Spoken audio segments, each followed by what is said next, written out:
খন্ড পীরে যদি লাগুর পায় জীবন শেষ, পথে তো বাঁচবি না, জীবন পাত 35-40 বছর ধরে মুড়ির পিসাবে কয় আল্লাহ আমার কবরের আযাব মাফ করে দাও। সেদিন কবে লিখছে বেনজির হক সৃষ্টির তার খলিফারে আল্লাহ যেন তারে জান্নাত দেয়। এই মিয়া আপনি কি মুমকিন যে আপনার মুরিদ রহমতের জান্নাতে জিন্দা থাকতে পাঠায় পারেন নাই? মরণের পরে খিচুড়ি খাওয়া জান্নাত দিবার লিখছেন, বাদ পারি করে। এই জান্নাতে কি মরার পরে যায় না জিন্দা থাকতে যায়? ভাই জান্নাত কি মরণের পরে না জিন্দা থাকতে? কোন মরাই জান্নাতে যাইব? জান্নাতে যাইব জিন্দায়, জান্নাতে থাকে জিন্দায়, জান্নাতে যায় জিন্দায়, জান্নাতে জান লাগবে জিন্দা থাকতে। কেন জান্নাতে কে যাইব?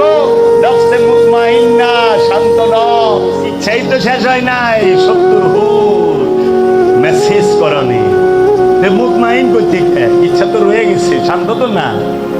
হ্যাঁ অহংকারী তেতুল হুজুরে কইছিলেন না জিবলাটা ফানি করে, কয় নাই কয় নাই শান্ত নফস হইছে।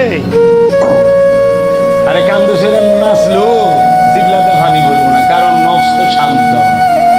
আল্লাহ কোরআনে, আমি কি আল্লাহ মানুম না মোল্লা মানুম? আমি কি কোরআন মানুম না মোল্লা রাজকবি শরীফ মানুম?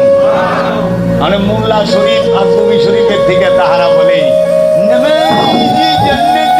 সারা কোরআনে এক জায়গায় নাই আল্লাহ কইছে যে নামাজি জান্নাতি। আল্লাহ কইছে নামাজ জান্নাতের চাবি। আচ্ছা এটা আল্লাহ কয় নাই, রাসূলে কইছে। তাও আবার অর্ধেক হাদিস, তাও আবার ইমাম বুখারীর বানাই না টুকাই না হাদিস। কারণ আসসালাতু মিফতাহুল জান্নাহ ওয়াস সালাতু মিফতাহুল দুখুল।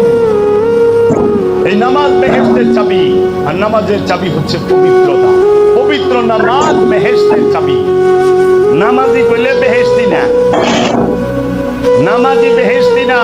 তাই আমেরিকার একজন বিশেষজ্ঞ বলছিল, আপনার সামনে যারা কথা শুনে তারা আপনার কথা বুঝে না, তাদের ক্যাপাসিটি নাই আপনার কথা রিসিভ করার মতো। তাহারা যদি আপনার কথা বুঝতো, আপনার বাড়ি ছাইরা মরণের আগে